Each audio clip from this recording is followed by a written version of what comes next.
Hi there. Welcome to the Sober Circle channel. Enjoy this speaker tape. Well, I'd like to take this opportunity to introduce our speaker, Tom B. from North Canton, formerly from California. And, I heard Tom's tape, and right away I told Ed, this good friend of mine, Ed sent me Tom's tape, and I told him, I said, I'm going to try to get him. He really has a lot to say, really, and a lot of good stuff. And I'm sure if you give Tom your undivided attention, he'll give you a message to last you another 24 hours. Tom.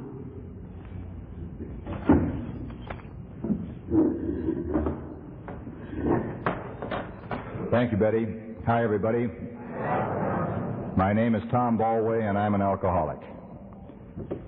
I wish to hell you'd have brought the tape. I hope I don't offend anybody by telling you my last name. I'm about as anonymous as Dr. Bob, I guess. Anonymity works fine, and you've already won my hearts tonight by reading the 12 traditions and reading the 12 steps. Betty and I were talking before the meeting. To make it complete for me, someone would have just had to have read the first part of Chapter 5, how it works. And then I would have thought I was back in California, because in California, they began every meeting by reading the 12 traditions and the 12 steps and how it works. And if you didn't hear anything else, you got the meat of the program. And that to me is so important. And there's so many meetings that you don't hear these things that I'm delighted to hear them read tonight. But at the 11th and 12th traditions that deal with anonymity, and anonymity is all right if you've got the right last name. But it doesn't work worth a darn for me. For several years in California, I was known as Tom B., and if you figure that out, that spells tomb, and I knew, that I thought my recovery was a little better than that. Would those of you who are so inclined help me get this meeting started in a traditional way by reciting together our Serenity prayer? God grant me the serenity to accept the things I cannot change, the courage to change the things I can, and the wisdom to know the difference. Amen. Thank you. You'll have to indulge me here for a moment. I'm somewhere between male menopause and senility, and if I take the glasses off, I can't see you, and with the glasses on, I can't see the watch, and I'm inclined to be a bit of a motor mouth, and they told me I could only have one glass of water. So I better get everything synchronized here and see if I can get everything organized. Driving up from Canton this evening. Incidentally, I had a hell of a lead driving up from Canton this evening. It's too bad you weren't there. It's too bad also that I've forgotten it, But sometimes going to lead a meeting, my mind wanders off to one or more facets of the program. And the thing that I was thinking about this evening was the paradoxes in the program. I was thinking particularly of Professor John P. In the big book talking about the four paradoxes, and it occurred to me that there are more paradoxes than that, and one of those that has kind of captured my imagination recently has been the one of time. As Betty said earlier, we hope to get enough strength to do it one more day. 24 hours. It is a 24-hour program. We only do it one day at a time. And yet the paradox is that we measure that time, Someone has been sober 2 years or 6 months or 3 years or 5 years, and hell, all your problems are going to be solved when you're sober 5 years, and then that first year is the biggie, and so on and so forth. Well, that happened to me when I first came into the Fellowship of Alcoholics Anonymous. I had a real thing with time. It seemed very important that I should be able to determine when it was that I became an alcoholic. Not so much what happened to me, but when it was. And I thought, if you had asked me at that time, which was about 11 years ago, when, when did you become an alcoholic? I could have told you as truthfully as possible at that time that it happened just a few years before I came into the Fellowship of Alcoholics Anonymous. That on one evening I walked into a bar, a heavy, troubled social drinker, and something happened to me, and I walked out that night and I was an alcoholic. And I believed that, and I guess it was sufficient for me at that time. But the program suggests through the 12 steps that we heard read tonight, in the fourth step that we take a fearless and searching moral inventory, and I don't know how fearless and searching my moral inventory was then or has become, but it was sufficient to convince me that I was crazier than hell if I thought I was an alcoholic a few years before I came into this fellowship. I recognize now for myself that I was an alcoholic before I ever took the first drink of alcohol. The drinking of alcohol was simply symptomatic of all the character defects that I had as a young man. I'm not proud to tell you that I did not need to drink alcohol to be willing to cheat, to lie, to steal, to procrastinate, to have undue resentments, hostilities, jealousies. All those things were a part of my character as a young man. I didn't recognize that then. Some people in the program have suggested to me, and I buy it, that the insanity of alcoholism that the second step speaks of is the inability to see the truth about ourselves. And hey, that sure rings my bell. The inability or the unwillingness to see the truth about myself. So I didn't think that I had any of those character defects, and I certainly didn't think that alcohol would ever be a problem to me. I don't want to take anyone's inventory but my own, but in order to give you a little something in my background, I can tell you this, that if knowledge of alcoholism, if witnesses of problem drinking, if you'll forgive the expression, would have done me any good, then I wouldn't be standing here tonight a self-confessed alcoholic. In the case of my father, I don't know whether he was an alcoholic or whether he simply drank a fifth and a half a day, see? In the case of my mother, I don't know whether she was an alcoholic or whether she just got tired of watching him and decided to join him. But the net result of this is that a young man, I saw enough of problem drinking in my home that if knowledge of that would do me any good, then I wouldn't be standing here tonight a self-confessed alcoholic. In fact, I resented the drinking that I saw. I thought it was a cop-out. I thought that my parents were not standing and facing their responsibilities and that they were running away through alcohol. And I think I expressed to people on a number of occasions that I would never do that. I would never drink. And for a long time, this was the situation. I have no memory of doing any drinking during my high school years. There was some being done, but I simply didn't do it. And whether there were other personal reasons or whether the one I just mentioned to you, I don't know. But someplace along the line, I decided to take a drink of alcohol. I don't know why. I don't think it was anything momentous. It was just that I decided to take a drink of alcohol. And a couple of things happened to me that were to change my relationship with people and alcohol and things from that point forward. And the first thing that happened to me when I drank alcohol is that I felt a little less uncomfortable with myself. I was raised in a family that put a lot of pressure on you to succeed, but not only to succeed, but how you looked in doing it, you see. And that brought a lot of confusion into my life. I never knew when I was doing the right thing or when I was looking bad or when I was looking bad and doing the wrong thing, and I got so damn screwed up, that I just decided that everything in my life was okay except that I was married to the wrong woman, going to the wrong church, the wrong weight, worked for the wrong company, went to the wrong school, and outside of that, hell, everything was all right, see? So I spent the next 20 years drinking booze and taking everybody else's inventory and changing all those other things, trying to change the woman I was married to, trying to change the church I belonged to, the company I worked for, the people I associated with, and I'd do anything in the world to keep from looking at Tom Baldwin. But when I first drank that drink of alcohol, I felt a little less uncomfortable about all that. I don't know whether I just didn't care at that point or whether I really felt less uncomfortable, but it sure was a neat feeling. I remember that. And whether it was the first night or the second night or the third night that I drank alcohol, I found the thing that was really magic in that bottle for me and the thing that I chased for the next 20 years, and that was oblivion. Excuse me.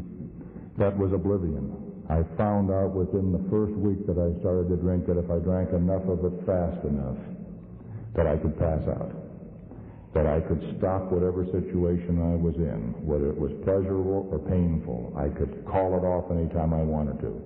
That old bromide, and forgive the term, but that stops the world I want to get off, you know, that's exactly what alcohol did for me, and I thought that was really neat. Because I have the type of low boredom threshold that I'd probably be bored about 12 minutes into World War III, you know. And I could converse with people. I could have some type of phony relationship with people, but I always wanted to control that. I always wanted to be able to call that off anytime I wanted to, and by gulping enough alcohol, I was able to do that, and this was fantastic. I've shared with you that I thought I was an instant alcoholic, and I think I am an instant alcoholic. If there's such a thing as a composite alcoholic, then I qualify there too. Because I found out early in my business career, if you can call it that, and I've been in sales and marketing all of my life, and I found out that when entertaining customers or clients, that they didn't find it fantastically entertaining to watch me pass out at lunch. Watching me fall into whatever we'd ordered was not their idea of fun. It wasn't necessarily my idea of fun either, but I didn't have any control over that once I started to drink. So it became obvious to me that there were a lot of people that I was going to have to meet in my life who didn't drink the way I drank. I also thought there was something wrong with them, but I couldn't change all of that. And so I had to do something deceitful and phony and the very thing that I criticized my parents for right from the very beginning. And that was I had to let people think that I wasn't drinking while I was going to drink. There are some lady alcoholics here this evening, and if you'll forgive the stereotype, you've been called the lace curtain alcoholics. You've been called the hidden alcoholics, you know, because in theory you were hidden in your homes and you were hidden someplace where, you know, maybe you didn't have a job or you didn't have the type of thing, and you were the, quote, the hidden or lace curtain alcoholics. I'm every bit as much that type of alcoholic as you, because it was necessary for me to tell people that I didn't drink, you see, and then continue to do the kind of drinking that I wanted to do. And I got so damn confused about this. I didn't know what I was or what I was supposed to be, you see. And the way I handled this, I always would tell customers or someone that I was entertaining that the doctor said I had a slight problem I was going to have to watch. Either my cholesterol was up or it was down, the blood pressure was up or it was down, my weight was up or it was down, my hair was falling out or coming in, I don't know what the hell it was, you know, all types of things. And I always had to be sure that it wasn't a terminal condition, because I never knew when the hell I was going to be cured and somebody'd find me drunk again, you see. But so I would take customers out, and I remember this deal, and it worked very, very well. I would go into a strange town, and I would always send flowers to the ladies. Now, you know that's phony or hell, just, to start with, but I always send flowers to the ladies. Then I would pick them up, and we would go to some very nice restaurant, and I would say, no, thank you. When it was time to order, no, I don't drink. The doctor said that I've got a little kidney problem, and I'm going to have to watch that. See, but please, now you'll be sure to have a drink, because I feel better when you're drinking, and you know this is strictly a temporary condition. In fact, you know, but they didn't know I was going to be cured in about 4 hours. See, but you know. So we would go through this whole thing, and then I would make the small talk, and I'd put that patented phony smile on my face, and I'd tell them what they wanted to hear, and then I would drive them home, and I can hear them. I can hear them to this day. as those lovely ladies got out of my car with their husbands, and they would say, "Why don't you go out more with that nice Tom when he comes to town, instead of those other turkeys who blow you away, and keep you out till 3 o'clock in the morning," see? And then I would leave, and then I would go and do the kind of drinking that I wanted to do. And I was staying in the better places. I was staying in the Sheratons. I was staying in the Hiltons. I was staying in the Holiday Inn, but that isn't where I wanted to go and drink. That isn't where I wanted to go and drink. I said to my wife on many occasions, that long-suffering brunette that I've been chasing around with, and we've been together now for a little over 26 years, thanks to a couple of miracles, one of them being Alcoholics Anonymous. And one of the things I used to say to her is she was in the process of delivering one of our 7 children. See, I used to say to this mother of 7 children, "You don't know anything about life. You don't understand what kind of a jungle I operate in there all the time. You're no fun to be with. You don't drink, you don't smoke, you don't have any vices. There's no way for you to really, let loose and understand what happens when you go into a joint and put a quarter in the jukebox and they play that June Moon Spoon Goon tune, and everything lights up, and that's where the world is. I've got to be with those kind of people. Don't you understand that I'm creative? I'm in sales and marketing, and I live on that. That's my God, woman. You don't understand that. See, I got to get the hell out of here and be with the kind of people I'd want to be. And then I would go out where all that quote excitement was. See, and I'd find the dingiest, rottenest bar I could possibly find, and I'd be dressed up just the way I am now, so I could talk down to everybody. And then I'd stare straight at myself in the mirror, in those blue mirrors. All dingy bars have blue mirrors, and I would sit and stare at myself in that blue mirror and challenge anybody on either side to say anything to me, and that was my idea of socializing. That was social drinking. That's where the excitement was. And that's the kind of place I would go after I'd take these people home. See, the kind of place where you could go in and say, "I'll have a doubleheader and a beer back," and leave the bottle.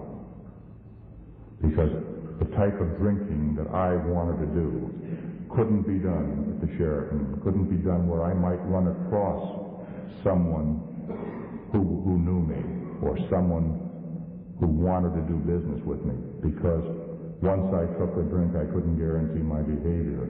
And thank God I was protected from some of those situations where there's no question I would have lost my job. My job would have been terminated. My career would have been over.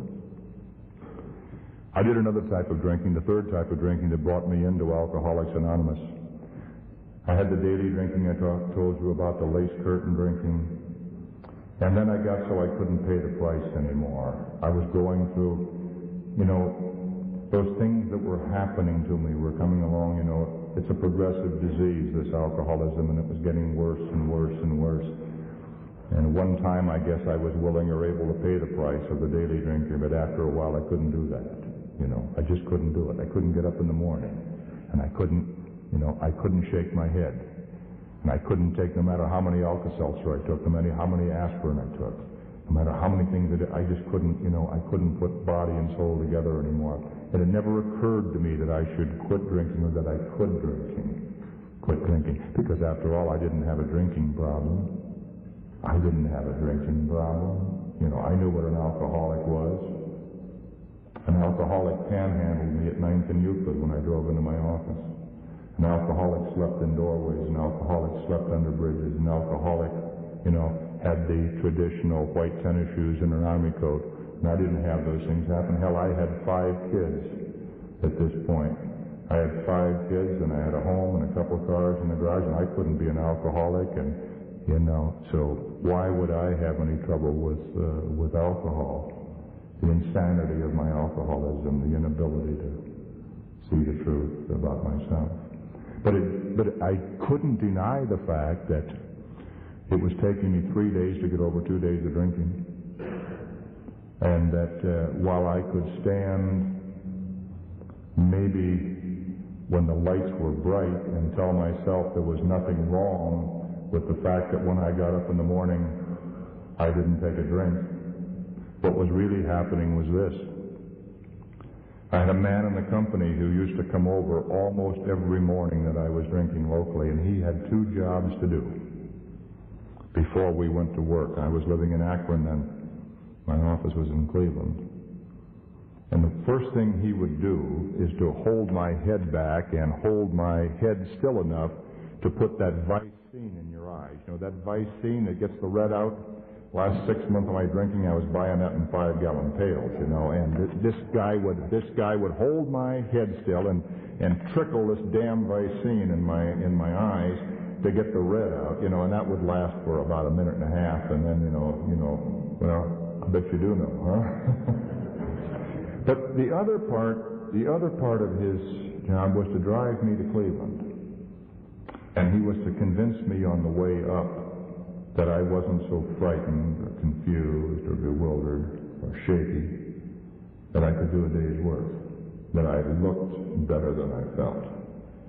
And I've heard it said that all salespeople have no sales resistance, and I'm not going to comment on that. May or may not be true. Doesn't really concern me one way or another. But there were many mornings when this man, who was a friend of mine, couldn't sell me. And so what we did is we drove by where I worked. And I said, what the hell, I can't be in trouble. I have a man come over every morning who puts Vicene in my eyes, and I still know where I work. I drive by it 2 days a week, you know. So I can't be an alcoholic, and I'm not taking that drink in the morning, you know. So we could sit someplace where I could be frightened and shaken and confused until maybe it was 4 o'clock, and then 3 o'clock, and 2 o'clock, and then the hell with it, it's noon, and it was time to do it all over again. And so it occurred to me that I couldn't keep that up. I also couldn't quit drinking. The thought of living without drinking was just totally unacceptable to me. But it did occur to me that maybe I could control my drinking, I could manage my drinking. And by this time, I'd had some conversations. Friends had told me that I was no fun to be with. People had told me that something happens to me that when I begin to drink, that I have a change in personality. Hostility was coming in. I was forgetting what I was doing. I was talking to people who weren't there. I was making appointments, that I didn't remember anything about, and all those signs that I couldn't see. But it did occur to me that maybe what I should do to take the pressure off was to go out on my territory and work for maybe a week or so, get the job done, and then reward myself by starting to drink. And it was a great theory, wonderful theory, one of the better theories that I had advanced during years of drinking. And the basis of it was that no good salesman works on Friday anyway. If you haven't got the job done by Friday, what the hell, Now, of course, I was forgetting that I wasn't doing much on Monday and Tuesday, you see. But apparently there were some decent Wednesdays and Thursdays because at least the bills were getting paid. And I had the type of job where nobody said how, they said how much. And as long as the bottom line looked all right. Well, anyway, the theory was to begin drinking on Thursday nights, and then I would drink Friday and Saturday. I think by this time we had probably 6 kids. I don't know, something like that. And then what I could do is drink Saturday, and on Sunday I could start to taper off and drive home and get a good night's sleep and get up Monday morning and slay dragons. I don't know how many leagues I've said that in, and I recognize it as the most patently dishonest thing that I'd ever said to myself or anyone else. Because I told you from the very beginning that once I started to drink, there was no medium switch. There was no slow switch on it. It was damn the torpedoes, full speed ahead. And that's the reason I couldn't take that morning drink, don't you see, is because if I did, I tried that on the weekends. I'd get up at 7 o'clock in the morning, take a morning drink. I'd be back in bed by 10, up by 2, back in bed by 6, up by 11. I didn't know what the hell time it was, what I was doing, or anything else. And yet I was able to con myself that I would be able to do that. I would be able to do that. All the different games that we play, the inability to see the truth about myself. And my long-suffering wife wanted to go through and play as many of these games as she could play. Because there's got to be something wrong with Daddy. There's got to be something wrong with Daddy. I remember one of the times when she said to me, you spend so much money out in those bars. You're out in those bars all the time. Something's going to happen to you. Don't you know you've got 6 kids at home or 5 kids or whatever it was? And something's going to happen to you. You're going to get killed. Look, Dottie, you can't do anything about that. Why don't you just drink at home? Come home and drink at home. Buy it in fits. You'll save some money and I'll know where you are. And I did that for 2 weeks and she said, why the hell don't you drink on it? Because it's no fun watching Daddy purchase oblivion. It's no fun watching Daddy fall off the Davenport, but that's all I knew in drinking. That was, once that fuse was lit, that was on the other end of that thing. But you see, I bought the fact that I could do that because I didn't want to see the truth about myself, and my wife bought that because there had to be, there had to be something wrong with Daddy. Let's play all the games. I can remember the hobbies.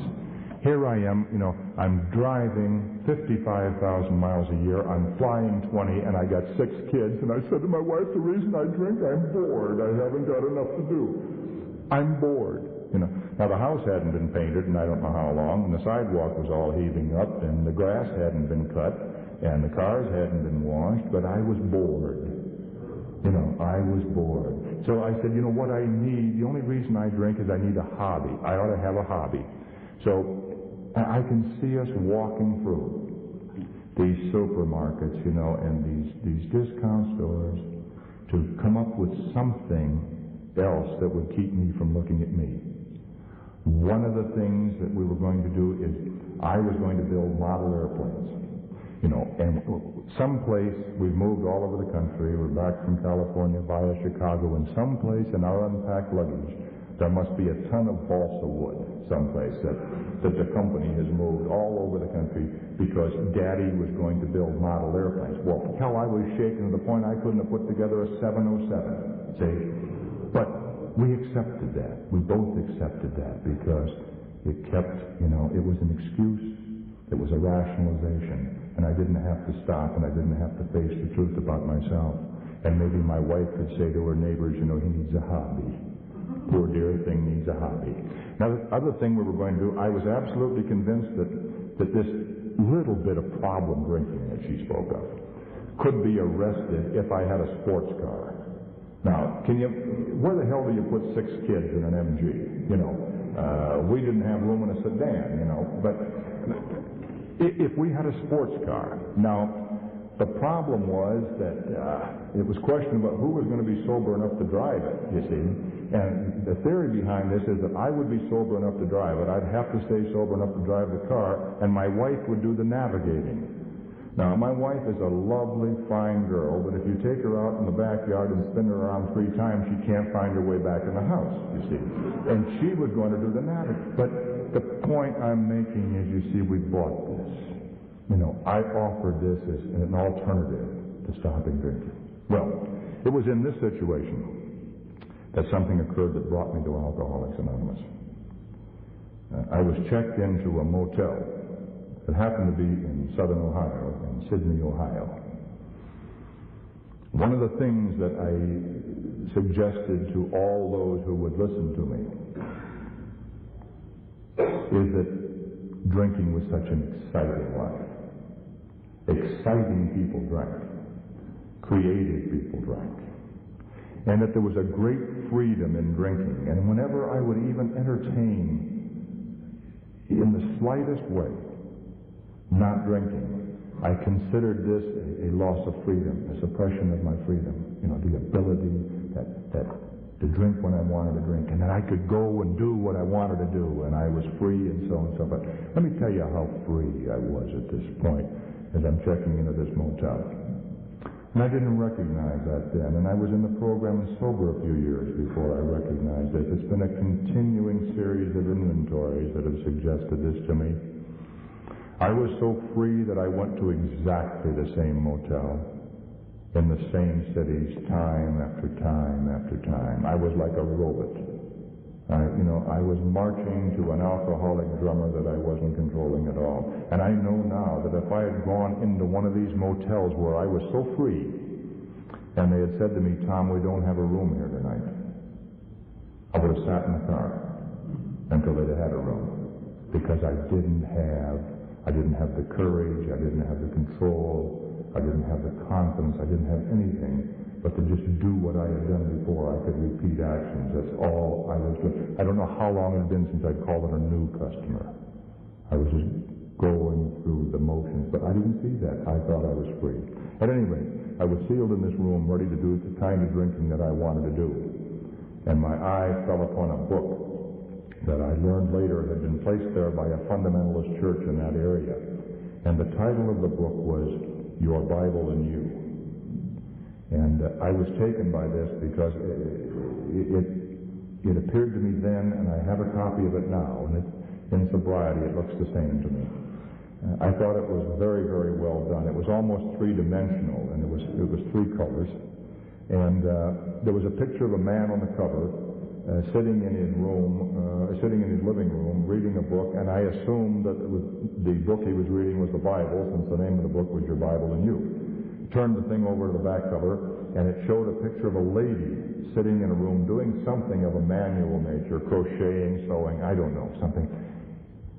And there was a look of peace and contentment on these two people's faces that I think I recognized two things in that. One was that my life was directly opposite of that. That peace and contentment that I saw there, my life was just 180 degrees out of phase with that. But I think I recognized that I either had those values at one time in my life, or they were still attractive to me. At any rate, I opened the book up, and there was a little card there, and it said, Mr. Traveler, in your journey, we hope this book brings you peace, joy, Godspeed, and so on and so forth. If you'd like to have the book with you, leave $2 on the nightstand, take the book, God bless you, and so on and so forth. So I fished out $2, put the $2 down, got drunk, stayed drunk, don't know how the hell long I was there with this book. And I came back to Akron with this book, and I drove in my driveway with this book, and the book was on the front seat of my car. And I remember to this day the emotion that I had when I drove it, and I was ashamed. I was ashamed of having that book there. Because that book must have had something to do with cleanliness and God and decency, and for some reason that frightened me, and it embarrassed me. And I wasn't comfortable with it. And it wasn't much that did embarrass me, you know. I wonder about that emotion now, because the windows would be open in my home in the summer months, and I would be verbally, if not physically, abusing those kids, shouting profanity at them. My wife would ask me to do something around the house, something of a major, requiring a tremendous amount of intelligence, something where I'd almost have to go get a degree in engineering, like flushing a toilet, you know. Okay?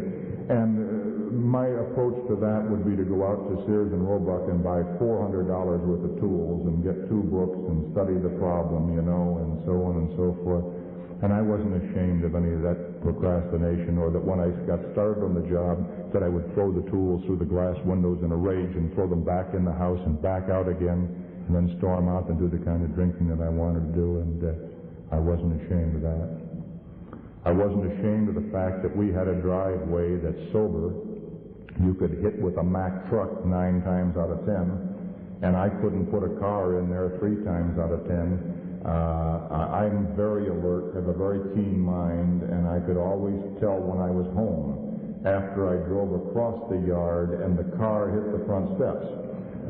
Then I immediately figured out that I was home and it was time to do something about that.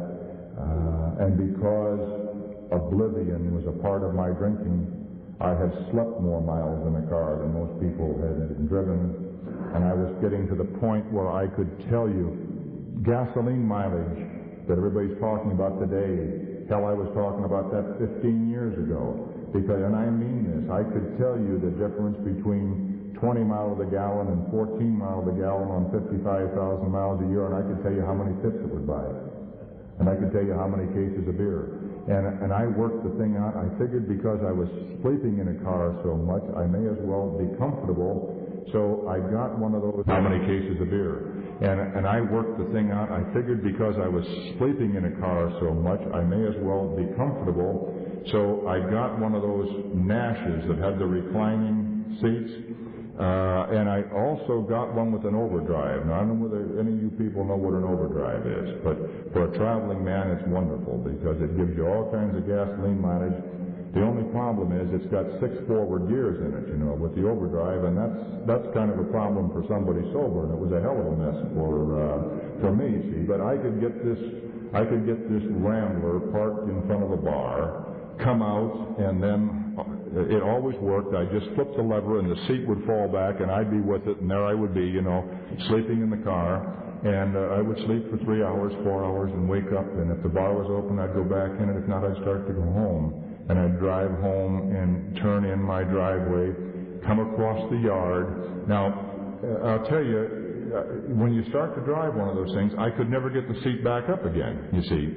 And if you've ever come at around 2 o'clock in the morning with the seat behind you, holding onto the wheel, trying to shift 6 gears, you'll have a hell of a lot of conversations with sheriffs, state patrolmen, local policemen, who will all suggest several things to you, none of which has a damn thing to do with that seat, you see.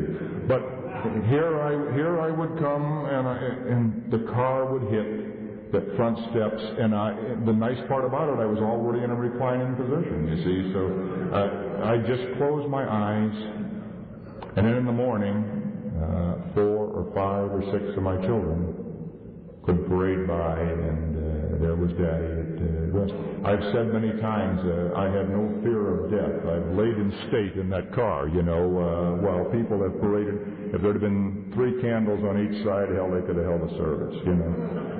And I had no shame.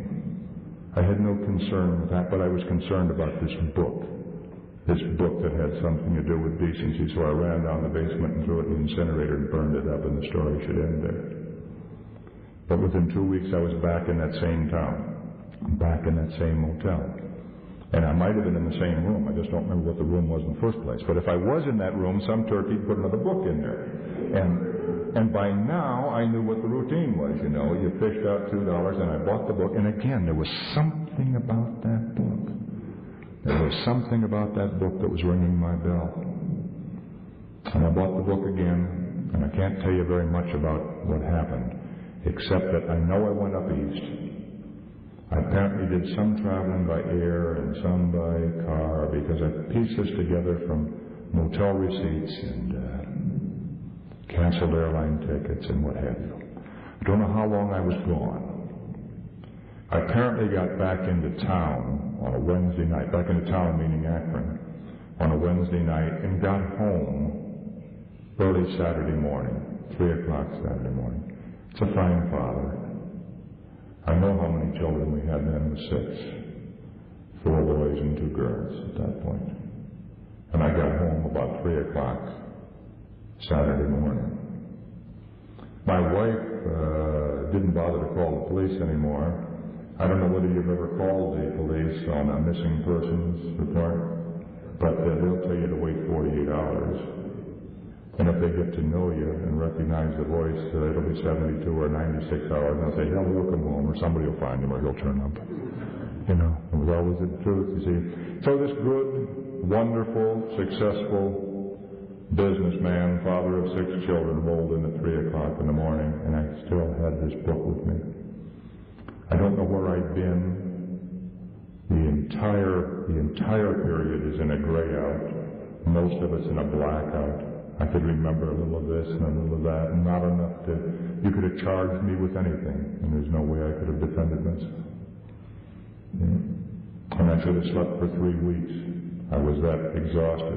But at 7 o'clock in the morning, I was awake, and every nerve in my body was ready to go, or ready to quit. I don't know which. And my wife didn't say to me, where have you been? Or what have you been doing? She knew how fruitless. She knew what kind of a stupid answer she'd get to that. She only said to me, where are you going? And I said, I'm going out to get a drink. I said, I've got to get a drink. And I think there was plenty of things to drink in the house, but I was so ashamed and so frightened at this point that I just, you know, I didn't want to even have to think about explanations or wonder where I'd been. I was just too frightened. I was just too bewildered. And she said to me, do you have any idea what you look like? Do you have any idea what's happened to you?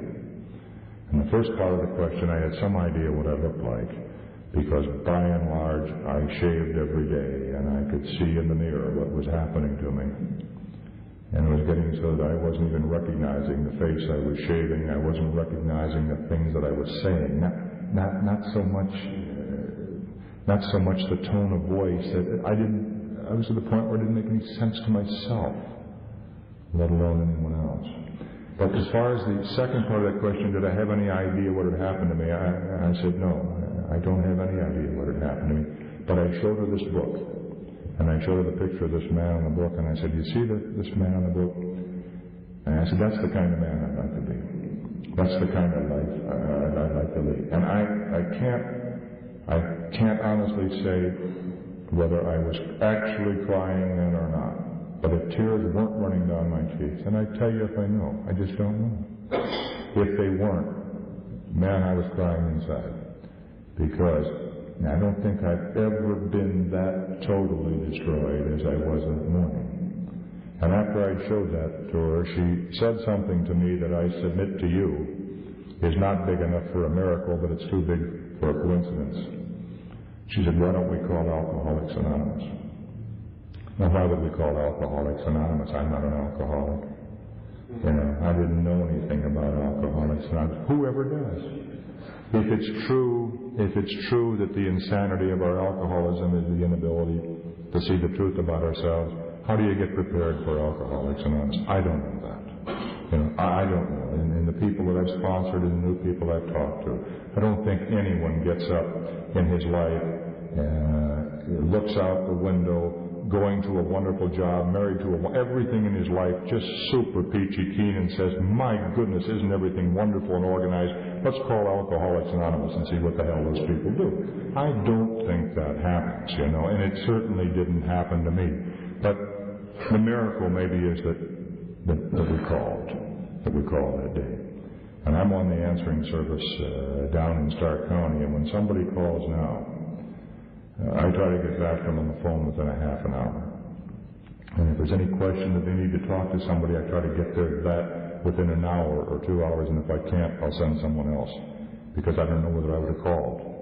I don't know whether the combination would have been right enough to feel that devastated, that beat up, that completely ashamed, that bewildered that I did that morning. And the point is that someone did come. Members of Alcoholics Anonymous came out, and my sponsors, my first sponsors, I guess I should say, my first male sponsor died just a couple of weeks ago, keeping the faith and sober about 24 and a half years, God rest his soul. It was almost like an AA and an Al-Anon call, because these people that called on us both were in the program, and the woman was talking to my wife while my sponsor was talking to me. And my sponsor made a judgment on that day that almost suggested to me that I should have given him a saliva test right on the spot, because he decided that I wasn't sick enough to go into St. Thomas Hospital. St. Thomas is a hospital in Akron dealing with alcoholism, much the same way the Charity Hospital is here. And I don't know if there's any of you who have ever been through St. Thomas Hospital, but if you have, I wish you'd come up after the meeting and tell me just how the hell sick you've got to be to get in there. Because you're looking at the sickest one turkey who never went through it. And I'm being a bit facetious about that, and I shouldn't, because it's a serious thing. At that time, St. Thomas Hospital was not a rest cure where you could go and to get the monkey off your back because the boss was after you, your wife was after you, the kids were after you, you were in some kind of a jackpot. You either stayed sober or you didn't go back. You know, it wasn't something you could run in every 2 or 3 weeks and get well. And my sponsor recognized, I think, that this guy wasn't through, and he was right. It was necessary for me to drink 3 times of 2 days' duration before I would accept the disease of alcoholism. But that night we went to our first meeting in Alcoholics Anonymous, and I've already suggested that, you know, there's no way that you can get prepared for that. There was no way that I could get prepared for that. I don't know what I expected to see, but I can tell you what I did see and some of the things that would have had a pretty lasting impact on my life. The first thing that I saw gagged me, just absolutely gagged me. I came in, and this Saturday night Cuyahoga Falls meeting is a couples meeting. It's a rather large meeting. There's probably 70 or 80 people. And I saw people laughing, joking, carrying on with cookies and coffee. Cookies and coffee, you know. God, do you remember your first meeting? Well, I remember mine, and if there was anything more sickening than thinking about a life without drinking, it was watching a bunch of damn fools laughing over cookies and coffee. But I couldn't deny the sincerity of the people that talked to us that evening, and people came up and their willingness to shake hands, and you know, I was so frightened, I was so confused, and I thought, you know, I'll never be able to tell these people what's happened to me. I'll never be able to tell them how I feel. I also felt that the way I felt that night, that I must be the only person in the world who had ever felt that way. The best way I can tell you how I felt, and maybe it was because of that family that said you will succeed and second best isn't good enough. I felt that if I've got a problem with alcoholism, if I've got a problem with drinking, why the hell would I just do something about it? Just pull your John Wayne hat down over your eye, you know, hitch up your belt and ride into the sunset, and, you know, if you've got a problem, do something about it, bite the bullet, you know. And therefore I felt that if you rolled over a rock, you'd find me. Because I was convinced that alcohol was a moral problem, and therefore I was a moral degenerate. And that's just exactly the way I felt. I felt ashamed and beaten and bewildered, you know. And to see these other people, you know, the first thing I noticed is that nobody asked me anything about myself. They didn't ask me how I felt. They began to tell me what had happened to them and how they felt and what they were doing. And this was something different than I had experienced anyplace else. There was no lecturing. There was no moralizing. People were only telling me what had happened to them, and that was different than anything else. And then the thing that I heard that was so important to me that night, I don't know who said it, because I would be glad to quote them if I knew who it was, maybe several people. But someone said to me that first night, remember, Tom, you are not a bad person trying to become good. You are a desperately ill person trying to become well.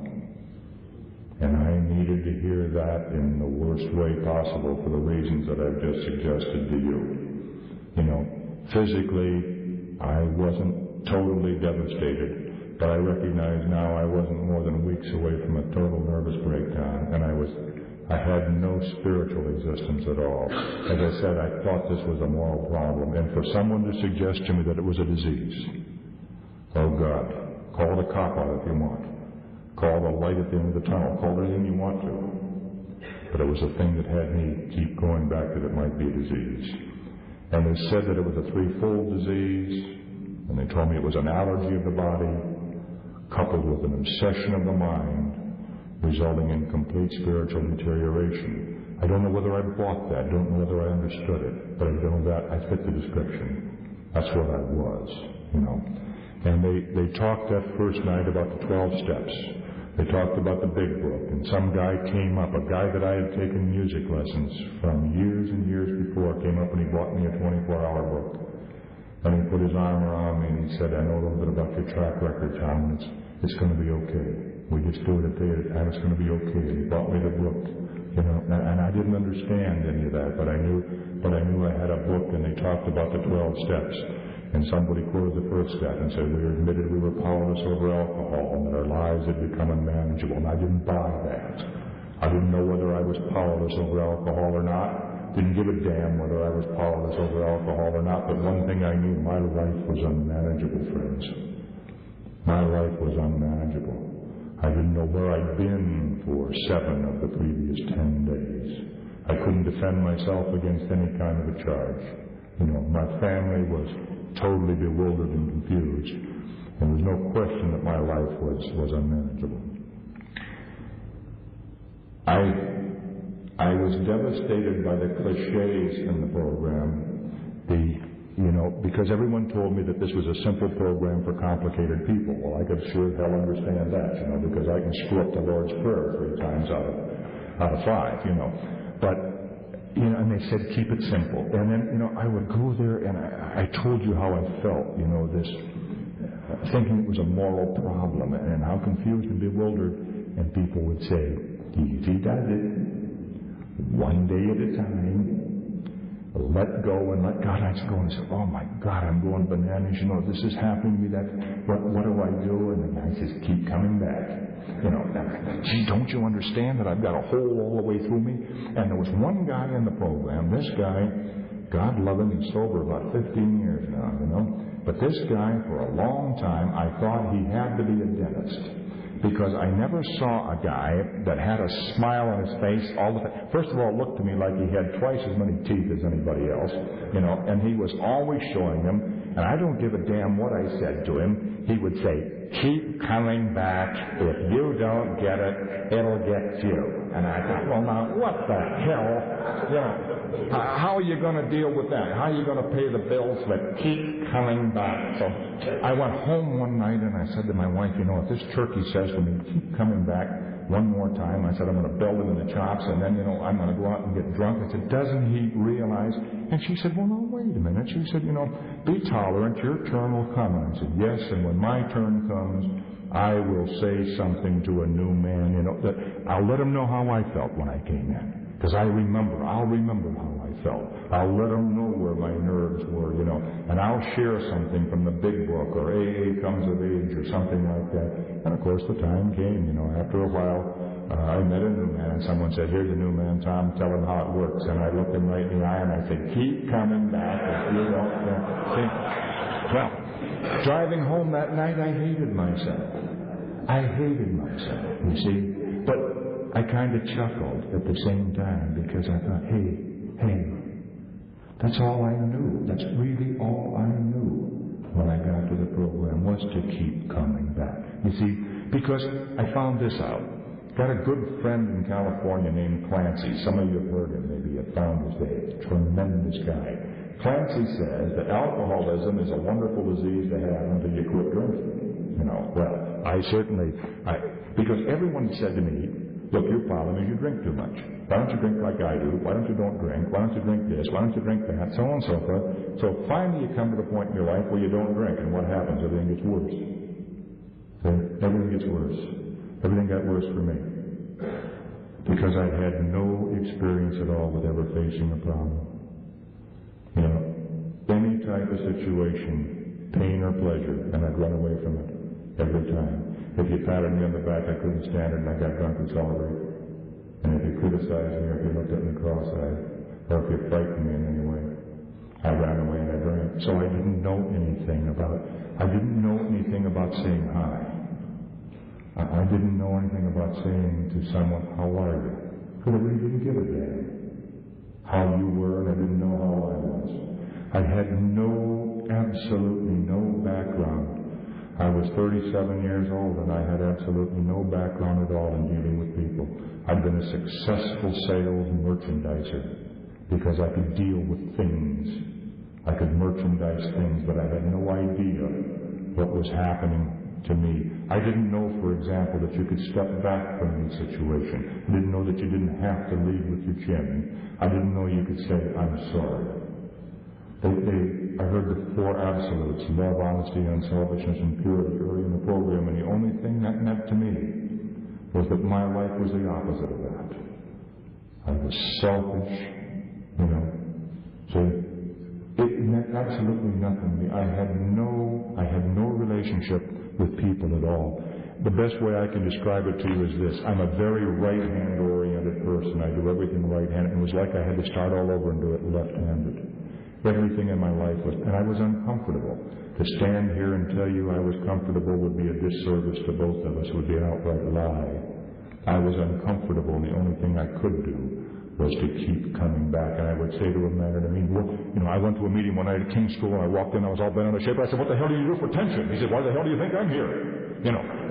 That guy became one of my sponsors, And another guy said something to me. He said, you know, when these things bother you, he said, you're going to have to get a relationship with a power greater than yourself. Do you believe in God? And I said, yeah, I believe in God. I believe that there's something out there. There's something external. And he said, well, you've got to call upon that person when you have a problem. He said, not just in the morning, not just in the evenings. And I said, I really don't know how to do that. And he said, well, if you get all bent out of shape, he said, just find a church. Stop your car and drive in a church and sit quietly. And he said, if you can't find a church, find a library that's quiet. And if you can't find a library, he said, find a shade tree. And he said, and I thought, hey, that's beautiful. And then he said something that gave me resentment for 3 weeks, and he said, by the way, motor mouth, he said, be sure you listen. He said, be sure you're not talking so much. And you see, I found out that was meditation, that there's prayer and meditation, and that when we ask in prayer, we can listen in meditation, and I didn't know that, but I found out that it worked. A guy in the program that I know in Akron who's been sober 20-some years and never bought a legal drink. This guy was in the program before he was 21 years old, and he said something to me that saved me. He said, we alcoholics are victims of our emotions. We're constantly up, we're constantly down. You know, we're really on top of the world, and we're going to just slay dragons. Oh my God, you know, everything. Oh, what the hell? You know, now the cars and this, you know, all that kind of stuff. See, and he said, when unsure of the proper emotion, that will happen to all of us. He said, when unsure of the proper emotion, just keep going through the motions. Do the things today that kept you sober yesterday. Read your 24-hour book. Read your big book. Call somebody. Get a hold of somebody you're sponsoring. Go to a meeting. And come and tell somebody that you're hurt. Come and tell somebody you got a problem. Get on the phone. Just go through the motions. And that worked for me. You may find this hard to believe, but I couldn't make a comment for 2 years that I was sober. I couldn't sit out there and get up and say to someone who was very dear to me that I appreciated what they had to say. I could do that with some of them on a one-to-one basis, but I was just too bewildered to get up. I didn't lead a meeting until I was sober about 2¼ years, I guess. Something like that.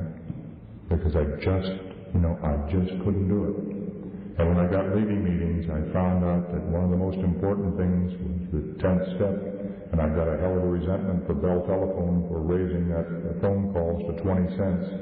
Because one of the things that I had found out that I had to do very often when going out to lead a meeting was to stop along the road and put a dime in the phone, call my wife, and say, I'm sorry. I'm going out to tell these people how I stay sober and how wonderful this program is and what a wonderful way of life it is, you know. And I just blew things completely out of perspective at the house.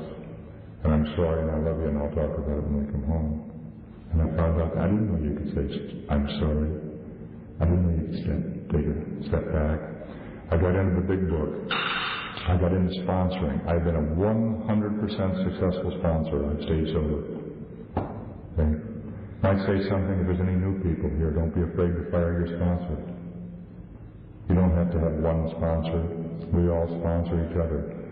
The man who came to sponsor me, God rest his soul, when he called on me, was 65 years old and I was 37. He was winding up a career and I was screwing one up, you know. Okay? But there was no way that I could really relate to him on certain things, but there were other men in the program. And I had 5 or 6 sponsors. When I got to California, I found out that, you know, there was a lot of sponsoring going on we all sponsor each other. If somebody you know has got a grip on something that's bothering you, go talk to them. Because in Alcoholics Anonymous, how are you is never a rhetorical question. I mean, really, how are you? You know, not what I want to hear, not what you think you want to say. How are you? That's what we mean in Alcoholics Anonymous. Look, after I was sober 5 or 6 years, I was transferred out to California. And I thought this was a wonderful opportunity, and it turned out to be a wonderful opportunity. But I drove out to California, and I stayed, and it took me 4 days, and I was driving over 600 miles a day, and I was tired. And when I got there to California, I did all the things that you're not supposed to do in the program. I was overly tired. I hadn't eaten enough, I hadn't been to a meeting in 4 days. When I got out there, the same feelings I had when I came in. I was confused and I was frightened, and I thought, oh my God, what have I done now? The children all up, and now we have 7 children. The children were back home. My Alcoholics Anonymous base was back home, and I looked at this thing and I said, my God, they're right. Whoever said this whole thing's going to fall in the ocean is right. My God, look at the smog here. These people don't breathe in the air they can't see, And I looked at the whole thing and I said, this is terrible. But I remembered something that had been taught me, and that is, call someone in Alcoholics Anonymous, go through the motions. And I had a man's card who'd been on the program in Akron, and I called him. And I'd driven 2,500 miles, and I said, Jess, I want to go to a meeting. He said, well, why the hell don't you? And I said, well, I don't know where one is. And he said, if you'll shut up, I'll tell you where one is. It turned out it was 43 miles down the road in one of the beach communities, I've driven 2,500 and some miles, and I said, you going to come and get me? And he said, hell no, dummy. If you can drive 2,500 miles, you can sure as hell drive another 43. And I said, if you'll shut up, I'll tell you where the meeting is. So I started down there, I can remember it. I was driving down the Santa Ana Freeway, and I thought, oh my God, look at this place. People are going, there's more screwballs per square inch in California than any place else in the world, and the cars are going back and forth, and I don't know where I'm going, but all I know is I'm going to a meeting of Alcoholics Anonymous, and I said, my God, I got to get out of this thing. I'll be bananas here in 2 weeks, And I got down to the meeting, and I walked into the meeting, and they asked if, and it's a very volatile, exciting program out there, They ask for new people, and a guy stands up and says, my name's Bill, and I'm an alcoholic, and they give him a hand. Anybody gets up and goes to the men's room gets a standing ovation in the meeting. Very, very exciting, volatile program, see. So I stood up and I said, my name is Tom, and I'm an alcoholic from Akron, and the next thing when the meeting was over, 10 or 15 people came up and they gave me their cards and they gave me their phone numbers and they said, welcome, and it's good to have you, and where are you staying, and I'll call you for lunch, and so on and so forth. And I got back in the car and I started driving back up the Santa Ana Freeway, and by this time, the sun was just about set on the Pacific. The smog had lifted where I could see the mountains, and I said, my God, this place is beautiful. Isn't this place wonderful? What had changed the place? No. Just my attitude. The only thing that had changed my attitude. The only thing I can change, I've learned, is my attitude. Nothing else. But it was sufficient that when I got back to the motel at 11 o'clock at night, 2 o'clock in the morning in Akron, I called my wife. And I said, I've got 2 things to tell you. One is I love you. And 2, it's going to be okay no matter how long it takes. I'm an Alcoholics Anonymous out here. It works. Just like it works anyplace else. And I found that out when I was transferred to Chicago, the same thing. You go to a meeting, and you get out of AA what you put into it. You go to a meeting, and things begin to happen. Well, everything was going along fine, except I had one little thing that was bothering me. And that was, I was always a little confused about this disease aspect. I was well into the big book now, because in California they hammered the big book at you. Good reason for that, friends. The guy who carried the big book to California got drunk, but the book stayed sober. And so when they wanted to put the program together, all they had was the big book, and they hammered that. And one of the things they talked about was the written 4th step inventory, and so I did that, the written 4th step inventory, and the 5th step, the 3rd time for me to take it, but this time with the book, and so on. But one thing bothered me, one thing kept bothering me, and that was this disease thing. Is it an allergy? Is it an allergy, or are we hypnotizing one another? Is this a cop-out? Is this a con game? See? Because as a young man, I had been allergic to eggs. There was no question about it. I was allergic to eggs. Give me eggs, and I'd break out. Give me eggs, and I'd bark. And Mommy used to do cutesy things. Mommy was very cutesy, and Mommy would put eggs in a cake, and I'd be sick for 3 days. And Mommy would put eggs in something else, and I'd be, well, if that's happened to you 4 or 5 times, it's not likely that you'll find yourself outside a chicken house at 7 o'clock in the morning trying to raid the damn chicken house, you see. So I couldn't understand this allergy type of thing. And I met a doctor, a medical doctor in the program of Alcoholics Anonymous. Dr. Paul of Santa Ana, and he has treated thousands of alcoholics, and he gave me the definition of the disease of alcoholism that put my mind at rest forever. He said alcoholism is the only disease known to the American Medical Association that once the patient begins to look better, once the body begins to take on some muscle tone, the extremities stop shaking, the eyes clear up, the man returns to his job, or the woman returns to their family, to your family, to your church. Once all those things happen, once the physical things get so good, the mind begins to rationalize a way to take back the problem. The mind begins to rationalize a way to take back the problem. That's why I have to keep going to these meetings of Alcoholics Anonymous, because my disease is twofold. My mind will rationalize a way. That's why when I stay away from you people for 3 or 4 days, I'm willing to cheat again. I get willing to do creative writing on my expense account again. And things aren't quite as, oh, what the hell, you know. I don't have to be that absolute about those type of things. I've returned to my church. I've returned to my company. All those things are good. But I get something out of Alcoholics Anonymous that I don't get out of any of those things. There's something that happens in this room when we get together. I don't know what it is. I don't care what it is. It works. And there's an old Army expression, if it works, don't fix it. See? In closing, I'd like to say keep coming back. If you don't get it, it'll get you. In the very beginning of this program, I was nothing more than a robot. I did exactly what people told me to do, and that's the only reason I'm sober today. Thank God, because people cared enough and shared enough to tell me what they had done. And maybe I could pick up from that. And that's all I could do is go through the motion. And a bunch of people would stand around and say, my name is George and I'm an alcoholic. My name is Betty and I'm an alcoholic. And I'd say, my name is Tom and I'm an alcoholic. And I didn't know what an alcoholic was. I didn't care. I just felt a little bit more comfortable here. But day in, day out, one day at a time, surrendering to a higher power, asking for help for one day. And it was someplace when I was in California that something happened to me that was fantastic. And that is, I began to believe what I was saying. I knew for a certainty that the things I was talking about happening had in fact happened to me. That my life was better in every dimension. That my children put their arms around me. That my oldest boy, 25 years old, is in the fellowship of Alcoholics Anonymous and just celebrated 1 year of sobriety a short time ago. And that every dimension in my life had improved because I had kept coming back one day at a time. I have Alcoholics Anonymous throughout this entire country to thank for that, and for you people here this evening for listening to me and giving me an opportunity to share my story with you. I'm grateful to you for that, and I'm grateful to you, Betty, for asking me here this evening.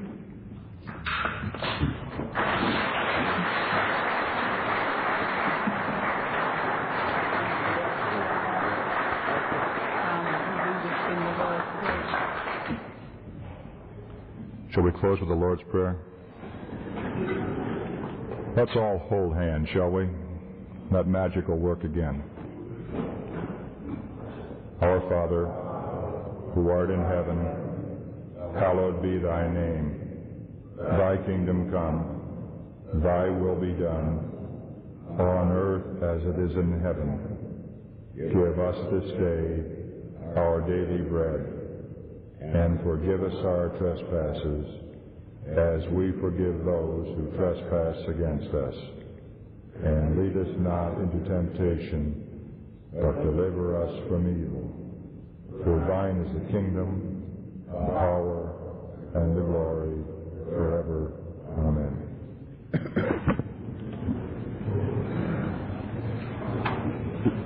Tom, I'd like